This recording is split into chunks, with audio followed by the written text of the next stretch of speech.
Hello and welcome to UVS News, casting a bright light on United Nations headlines. UN agencies and Ethiopian government launched durable solution strategy for internal displacement. The International Organization for Migration, IOM, the United Nations Development Programme, UNDP, and the United Nations Refugee Agency, UNHCR, have raised concerns that internal displacement in Ethiopia, worsened by conflict and climate events, is reversing progress in poverty alleviation. They stress that humanitarian aid alone is inadequate. Despite lifting 15 million people out of poverty, Ethiopia faces significant challenges from crises like COVID-19, armed conflict, drought, and flooding, leaving many displaced individuals without essential services. Host communities are also strained, leading to increased poverty, compounded by a drop in internal aid from 4.7 billion in 2020 to 2.7 billion.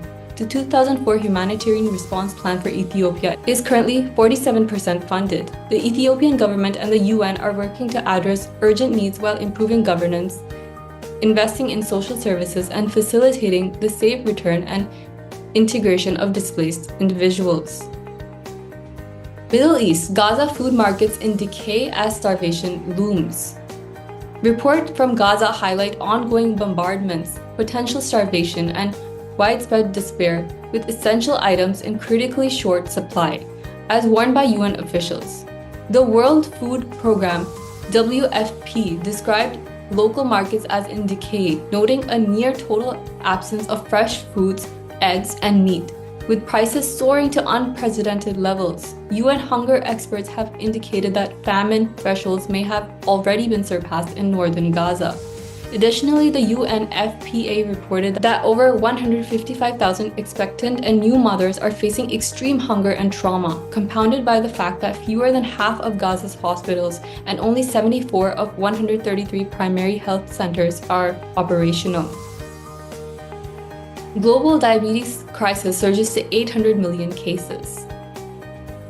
Global diabetes cases have quadrupled since 1990, affecting over 800 million adults according to a WHO study conducted by NCD Risk Factor Collaboration. It highlights alarming increases in unthreatened cases, particularly in low and middle income countries. Southeast Asia and Eastern Mediterranean regions face the highest burden, with fewer than 40% of diabetic receiving treatment.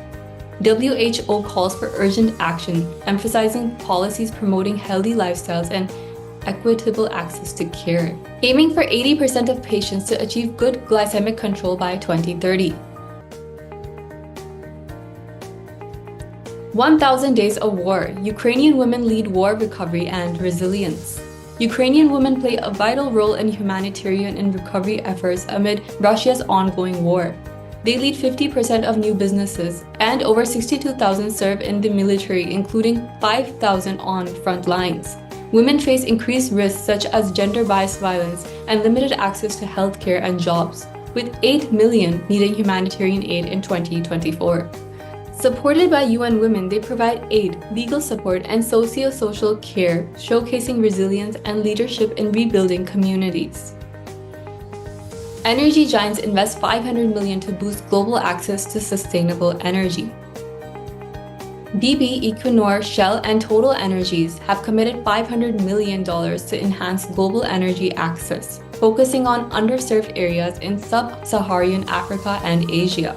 This investment aims to support UN SDG 7 by funding solar systems, mini-grids, clean cooking solutions, and technologies like e-mobility. The initiative targets improving living conditions, creating jobs, and boosting health outcomes in regions facing energy challenges, particularly amongst those living without reliable electricity or clean cooking facilities. UNHCR and Theo James amplify refugee voices at COP29. Actor and UNHCR Goodwill Ambassador Theo James launched a campaign at COP29 in Baku, advocating climate justice alongside refugees from conflict-impacted, climate-affected regions. Displaced individuals, including Najiba Vavifa Dos of Afghanistan and Iman El-Ham Ali of Yemen, highlighted refugees' resilience and called for inclusion in climate policy.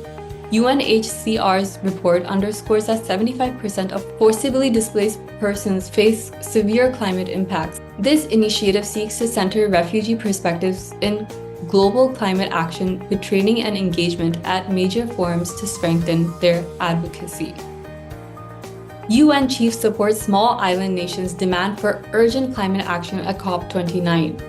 Addressing COP29, UN Secretary-General Antonio Guterres condemned the climate crisis threatening small island developing states, SIDS, noting G20 nations' responsibility for 80% of emissions. Guterres outlined 3 urgent goals: maintaining the 1.5 degrees Celsius climate target with G20 leadership, supporting climate vulnerability SIDS through loss and damage fund, and reconstructing international finance to aid those nations. He urged a new climate finance goal at COP29, proposing innovative funding sources and accountability measures. Demand leadership and demand your justice, he told SIDS leaders. Thank you for joining us today. We will see you in our next video with more headlines. Don't forget to subscribe to our channel to stay updated.